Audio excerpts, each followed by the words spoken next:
फडकाफडकी बदली करण्यात आली होती तेव्हा बीडमध्येच राहून आम्ही जोपर्यंत त्यांना रिइन्स्टेट नाही केलं, म्हणजे जवळजवळ चौथ्या दिवशी केलं होतं, तोपर्यंत आम्ही इथे राहिलो होतो. तशीच भूमिका माझी आज देखील असणार आहे. किती लोक आहेत तुम्ही आता मुंबईवरून आलेले? आत्ताच्या घटकेला आम्ही जवळजवळ 12-13 लोक आलोय आणि हिंगोलीहून काही येणार आहेत, काही संभाजीनगरहून येणार आहेत. तर आम्ही ज्या आणि बीडकरांना सुद्धा सांगणार आहे की ज्या लोकांना वाटतंय बीडची दहशत संपायला हवी, महाराष्ट्रातली ही दहशत सगळीकडे कसं, कारण आपण बघितलं उरणला पण तेच झालं, तिथल्या पण सरपंचांनी माझा संतोष देशमुख होऊ नये असं जेव्हा विधान केलं आणि हेच जर सगळीकडे होत असेल तर हे थांबवण्यासाठी, कारण प्रत्येक ठिकाणी आपण बघतोय आज प्रॉब्लेम असा झालाय की 288 जे निवडून आमदार गेले आहेत त्यापैकी 118वर गंभीर स्वरूपाचे आरोप आहेत. म्हणजे त्यांच्यावर murder, attempt to murder, rape सारखे जर आरोप असले तर ही माणसं काय करणार आहेत? कुठले कायदे आणि सुव्यवस्थेसाठी किंवा लोकहितासाठी हे लढणार आहेत? तर असे ही माणसं ही कोणाच्याही नसतात, कुठल्याही समाजाची नसतात. म्हणून सगळ्या समाजांना आव्हान आहे की तुम्ही आज बाहेर निघून लढा. तुमचं बेमुदत आंदोलन असेल, आता बेमुदत आंदोलन असेल जोपर्यंत त्यांची अटक होत नाही तोपर्यंत.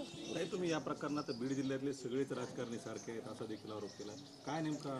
कारण कसं झालं, मी जेव्हा ट्विट केलं आणि पिस्तूल दाखवायला सुरुवात केली तेव्हा बऱ्याच जणांनी मला संदीप क्षीरसागरची पाठवली, सुरेश धसच्या लोकांची पाठवली, सुरेश धसनी कशी दहशत केली होती, त्यांच्या पत्नीने तिथल्या लोकांना कशी दमदाटी केली होती, असे अनेक व्हिडिओ माझ्याकडे यायला लागले.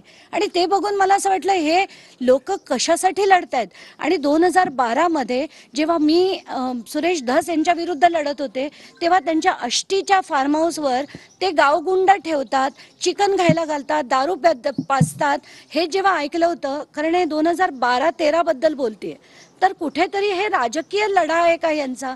तर माझा तसा नाहीये. कारण मला जेन्युइनली वाटतं की हे सगळं संपायला हवं, ही दहशत संपायला हवी आणि हे जी गुंडगर्दी जी आली आहे राजकारणात ती कुठेतरी संपायला हवी.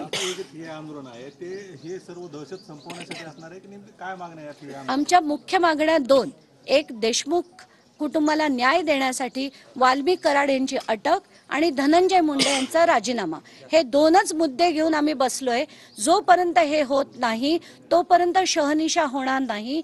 आणि ते जे 3 आरोपी आजपर्यंत फरार आहेत, 3 आणि +1 जे सुरेश धस सारखे आका म्हणतात, तर ते व्यक्ती वेळेपर्यंत हे आंदोलन चालू ठेवणार आहे. धन्यवाद.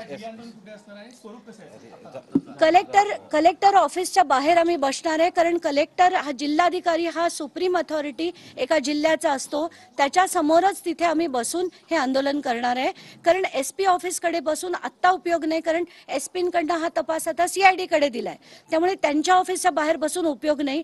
आणि ॲज इट इज ते व्यक्ती अतिशय चांगले आहेत, चांगलं काम करतायत, तर त्यांच्या समोर आंदोलन करून त्यांना डिमोटिवेट करण्यापेक्षा आपण जिथे मागता येईल तिथे ते मागितलं पाहिजे. म्हणून कलेक्टर ऑफिस समोर बसणार.